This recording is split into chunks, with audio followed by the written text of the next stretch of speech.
Hello everybody, hello. This is the Roving Reporter, and today I'm going to walk you through a very short demo on how we can include apps that are already integrated into Zoom, right? In Zoom apps. So I'm on my Zoom page, as you can see right here, and I need to sign in first and foremost. But even before I sign in, what I can do, if you have not done this before, what you do, you go to Resources and click on Download Zoom Client. That way you download the extension. Make sure the extension is on your computer, because that's where you're going to run and open up Zoom when you need it. So I've downloaded this already. Let's say do this, go download this page, Zoom Client for Meetings. I click on Download,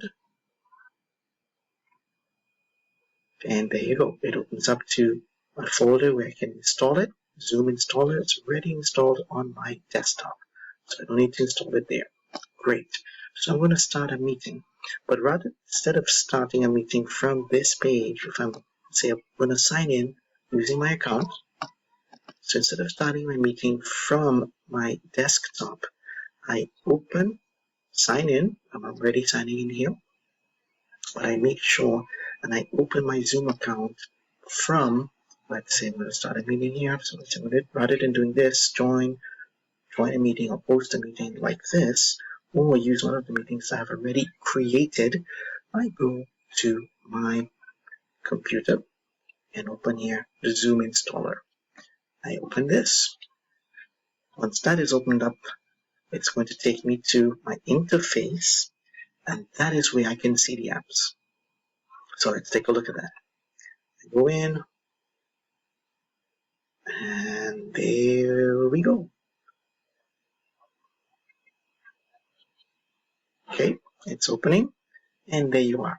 My interface is up, and up on top here you see my home, chat, meetings, contacts, and their apps. So this icon automatically shows up, and this is where I'm going to activate apps. I have chosen two apps already.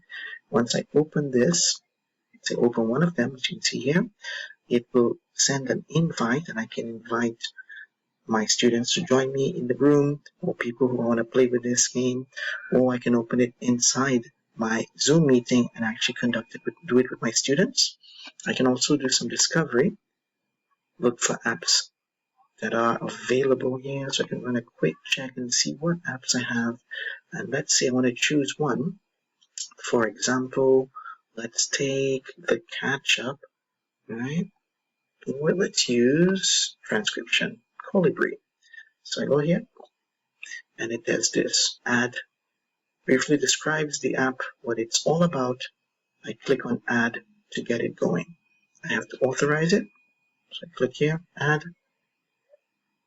It opens up to a link right there, and it asks for authorization. So a little similar to what happens when you open a Google extension. So go and authorize it. Yes, no. Take a look at what it's all about, and there you have it. It's ready to go. Right? So I can just either go back, but then it will be automatically synced to my page. So in this case, as I said, you need to open from the app and the extension that you've downloaded, the Zoom extension, not from your desktop, but whenever you're going to start, you need to go from that page. So going back here, as I said before, you don't need to start the meetings here. What you're going to do is you start it by using this. So you always start up your meetings with the extension, Zoom installer, and your meetings, of course, will be there ready because you've scheduled them.